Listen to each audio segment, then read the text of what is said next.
اسلام میں طہارت کا تصور کیا ہے؟ تمام اعمال کے قبول ہونے کی شرط پاکیزگی ہے، پاک رہنا ہے۔ نماز کے لیے طہارت اور پاکیزگی فرض ہے۔ ایمان کے بعد افضل اور اہم عمل نماز ہے۔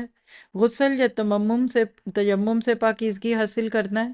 سورۃ توبہ کی آیت 108 جو ہم کل پڑھیں گے انشاءاللہ۔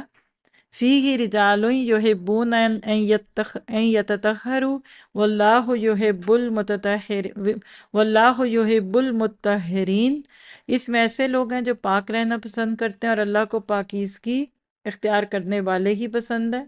سورہ واقعہ 78-79 فی کتاب مکنون لا یمسہ الا المطہرون۔ یہ جو کتاب لوح محفوظ میں ہے اس کو وہی ہاتھ لگاتے ہیں جو پاک ہیں۔ تو دین پاکی کا دین ہے۔ الطہور شطر الایمان، صحیح مسلم کی روایت ہے 534۔ اور آپ کا میرا آج کے اس سیشن کا شعر: آنکھوں سے سوز عشق مٹایا نہ جائے گا، پھوکوں سے یہ چراغ بجھایا نہ جائے گا۔ ہم دعا کرتے ہیں کہ اللہ ہمیں اس چڑیا کی طرح جس کی چونچ میں ایک آدھا قطرہ ہی پانی کا آیا اور وہ حضرت ابراہیم علیہ السلام کی آگ بجھانے گئی، کسی نے پوچھا کہ تیرے اس پانی کے قطرے سے کیا ہوگا؟